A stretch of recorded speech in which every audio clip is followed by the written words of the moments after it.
pickup truck into a crowd of people in New Orleans, killing 15 and injuring 35, had posted videos supporting the Islamic State group mere hours earlier.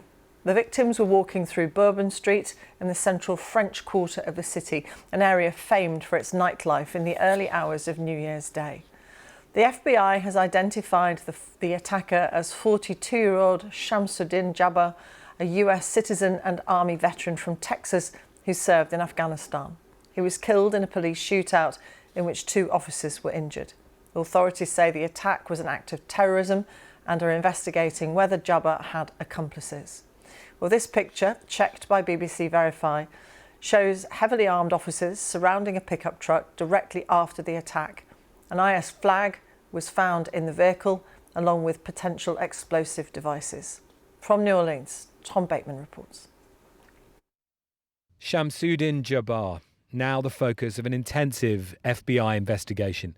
The man believed to be responsible for this New Year's Day attack. Just after 3 a.m, chaos unfolds. The first signs of panic as police race to the scene. What they find, much of which is too graphic to show, is the immediate aftermath of a ramming attack. This is where the attack began. That white pickup truck moving down this street towards the direction we're in, slowly at first, before getting to the junction here with Bourbon Street, this very famous thoroughfare in the historic part of New Orleans.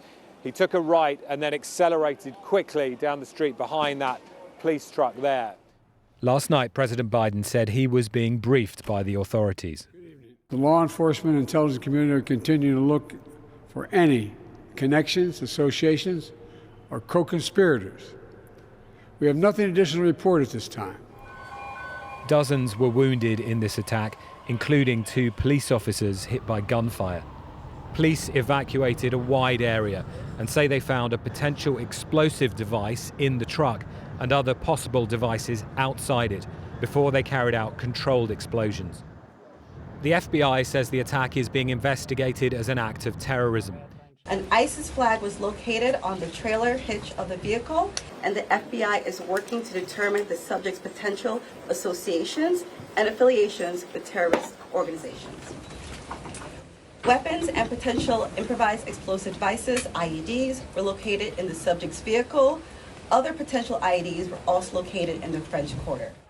Investigators are scouring the scene for clues as further details emerge about Shamsud-Din Jabbar, including his US military background, while trying to establish who else may have been involved. Tom Bateman, BBC News, New Orleans.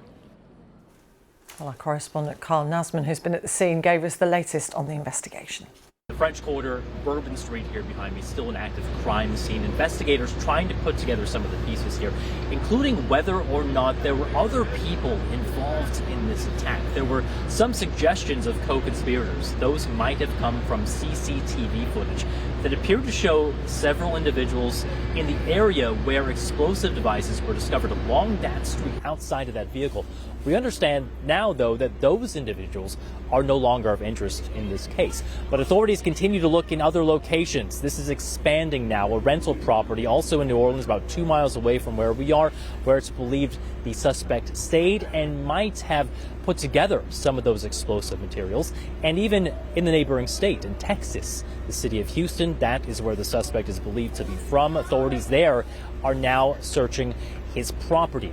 When it comes to New Orleans, the people living here, understandably, they're grieving for those 15 people that died in this attack. They're a bit uneasy. This was not the New Year's celebration, of course, that they were hoping for. But even so, the city now showing signs that it's trying to get back to what it does best, which is have fun. People emerging back onto the streets again tonight, having a bit of fun, listening to music, a bit of dancing. And the next big test for New Orleans will be Thursday afternoon, this big Sugar Bowl college football game. 68,000 people expected to attend. So not just a test of the city's mood, but also the next test of security.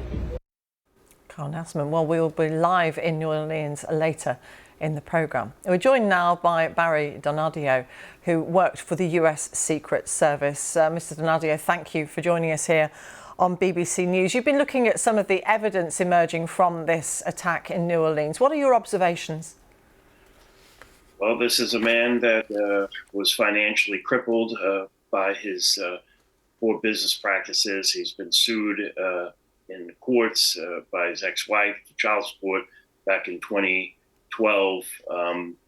He served in the military, from what we understand at this point, and I can't help but to speculate: is this, or is he actually a member of ISIS as a sleeper cell?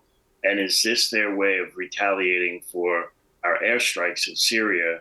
A couple of weeks ago, we used B-52s, and I know ISIS took casualties in those actions in Syria. This could be very well their response, and I'm not quite certain the attack is over yet, and this is why you see the football game being delayed another day. So there's more information yet to come. How would you characterise this attack then, which used a rental vehicle? Yeah, this is obviously a terrorist attack. If he used a rental vehicle, that would make it a little bit more difficult to, figure out in advance his actions. We have heard it has crossed the border between the U.S. and Mexico. That is yet to really be seen 100%, and that's why we're hearing some statements about immigration and border control, that aspect.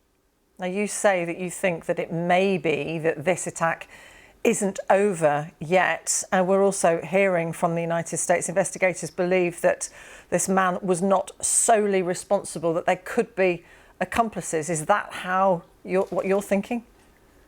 I'm thinking that too, until they can adjudicate that and check all the surveillance videos, which there's a tremendous amount. It takes a tremendous amount of time to go through all of the evidence to ensure safety. And I think they did a good job ensuring safety first by pushing back that football game. But in the future, you're going to have to see security forces, the police, cordoning off areas where there's huge parades, like in New York City, for instance, or New Orleans, like the other night, where you're going to have jersey barriers, cement barriers to prevent vehicles from entering, or as a temporary means, buses or sanitation trucks, like we've heard other reports. This is going to have to be the new norm. No vehicles it would have to be allowed to be in that area, and that's what's to come.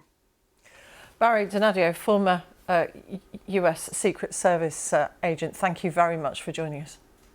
Appreciate it.